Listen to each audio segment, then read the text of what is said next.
Well, one thing I'm really passionate about too is talking to guys.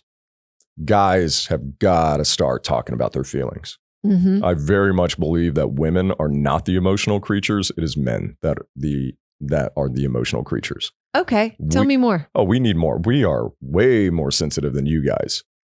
Like you could get into a spat with your friend. We're literally going to march across Europe to take over the world when we get upset. Okay. So we have issues, and we don't have, we have never really had outlets, and we've had a society, not to like play a tiny violin for men, because there's got to be way more accountability, but we've been told from an early age, you got to be tough, act like a man. Boys will be boys. Like, we don't ask for help. We don't need to ask for help. We're the provider.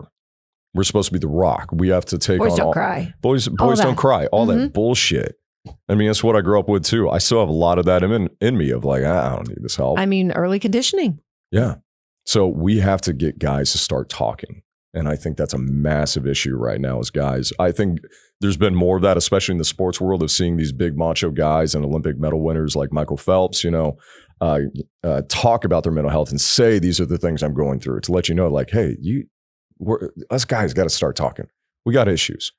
And maybe we can take away from some of that violence and really bad things that men do specifically to the world and always have. Maybe that can start to change. Yeah, it diffuses it. Yes. And just talking a little bit, but you're setting an example by talking about it, which is so good. But I've heard an analogy, like it's like, if you shake up a soda, and you just open it fast, it explodes. But if you just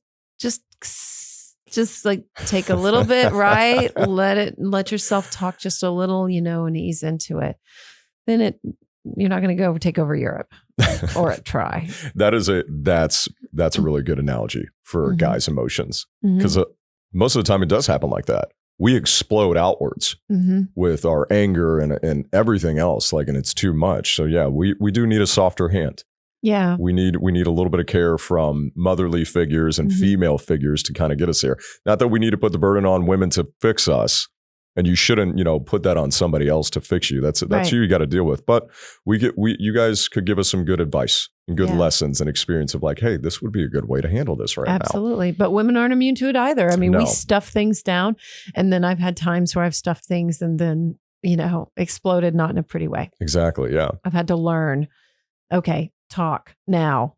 Don't clam up, because you will explode down the road. I will. So, which I have. But, it's all a learning process, and there's nothing we're doing that's wrong. Yay. I love that. I definitely came away from that today, because I haven't heard that, and I think that's great. Yeah. I think that's really good. I think that's a great perspective. I need to take that in. Comment and tell me your thoughts. And please subscribe to the channel for all things to up-level your life and increase your shine efficiently and through better habits, mindset shifts, and embracing your own power. And if you want to hear the whole episode, it's available wherever you find podcasts.